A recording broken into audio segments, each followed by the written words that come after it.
So today we have my 2000 Mercedes clk430 for a review on it. Moving, so everything's kind of everywhere right now.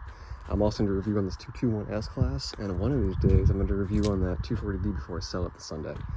So let's get into it. This is the third, maybe even fourth CLK I've reviewed. I know I reviewed a 320 and a 430, so let's make it a second 430. But I was in 55, so I'm not sure if I've posted that video yet, but I'll get to that later. This one is a 2000, so same as my 320. AMG package car, as you can see with those wheels.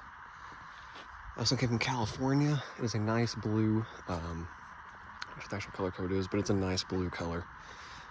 It has the Mercedes 4.3 liter V8, producing about 290 horsepower and about 275 pound-feet of torque. No, wait, 275 horsepower and 275 pound-feet of torque. I was thinking of the XJ8s. Anyway, this car, one owner car before I got it from Cali. The typical CLK bolstering wear they all have also affects this car.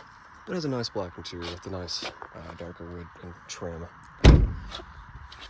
Go around the car real quick, kind of shake up the things. Obviously, as a Mercedes, you have a nice sized trunk. A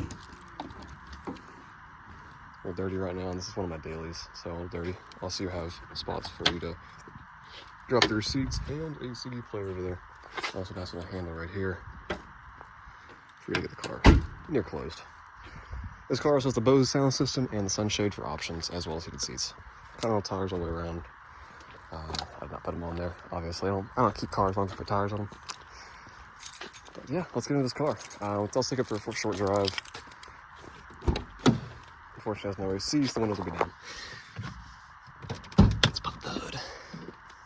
This is going to be the Mercedes M113, not the K because it's not a compressed engine. These are pretty stout engines. I haven't had too many problems with this car, but it has been my least reliable CLK. I had the fuel pump go out twice, just because the outboard fuel pumps in Texas do not do too well. I also had my main bearing go out, but I replaced that. Other than that, it's been good. It's been through one battery, but that's pretty common for these Mercedes. I just kind of let sit because it is one of my dailies. I have like 8 dailies, so thing has no AC, and this and the 928 both have no AC and are practically the same car. Can I choose the 928? And I have a nice CLK, so I can drop all of them. Typical Mercedes, the cluster has gone out a little bit. Let's take out this Bluetooth device before it has a freak out, and then turn off the radio.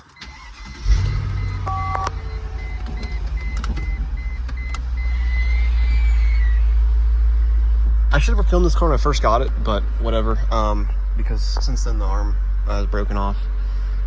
But other than that, it's pretty common, just one SRS light. I have a light out in my front bumper right there, and low washer fluid.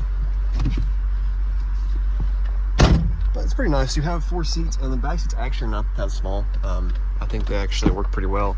Sunroof car, obviously. I like how all the controls are right here as well. It's Mercedes. Makes things easy. And the seat controls are right here. But yeah, it's a nice cabin. Lights are right here. Radio is right here, very simple. You also have a tape feature. I'm gonna turn it on, but mute it because I don't want to get copyright claimed again. So to tape, you can eject it. It goes right there. CD, radio, telephone, the usual stuff. Right here you have a double DIN CD or center console. This is where the coupler would go, but it's not there anymore. And a decent sized glove box. Powered by the Mercedes 5-speed automatic transmission. I like this transmission, but make sure to get your fluid changed. Ashtray right there, as well as a cover.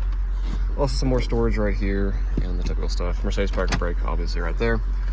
And what I like about these cars, I've had 4 of them, so you can tell I like them. I actually like them more than the 210s, which used to be my favorite Mercedes of this size. But it has all the great amenities of the 210s, the styling, the engines, and a lot of the nice amenities, but you also have some better details, like the wood trim that goes all the way across. You have more wood trim here, and just a better layout. So anyway, let's get into a drive for this thing. This will be the 3rd CLK reviewed, so I'm not going to go crazy in depth on it. I think my CLK 320 video is probably my best one of the 4 CLKs I reviewed. So if you want to have a CLK review, just go watch that one. But I want to review every single car I drive, so I'll add this one to the collection. And if you want to do manual mode, you can just tap it this way, get into 1st gear, and get up to it. Not the fastest car in the world, but any stretch of the imagination. But 275 horsepower is not horrible. And top speed, at least in the US cars, is 130 miles an hour. But the main thing about these CLKs is they ride like a dream. So, especially for bumps, like this thing is a highway cruiser. And comparative to a Mustang or Camaro of this same year, this is going to be cheaper and just as reliable while achieving a faster 0 to 60 and having a nicer interior. Well, yes, there is plastics. It's not nearly as bad as a Mustang GT of this era or a Camaro. And you have that nice Mercedes smell, the interior, the speed, and honestly, parts are not that bad. It's a very reliable platform as long as you keep up with the maintenance relatively well. I had a buddy who had one of these. He had the next generation, the W209. Didn't change his oil for, I believe it was 30,000 miles, and the car got totaled out. Somebody ran a red light and T-boned him. But 30,000 miles, that changing your oil is quite impressive. Now, it's horrible for the car, but it's still quite impressive. Also, all the buttons feel nice, so the turn signals, there's just a very nice feel to them. And everything's laid out fairly well.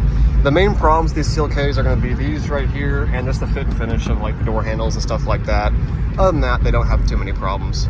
Rust you'll encounter in the East Coast cars, but you know, I'm in Texas, so I don't have to deal with that.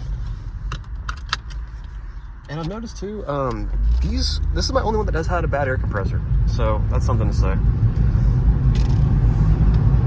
I'm gonna call, so I'm not muted right now.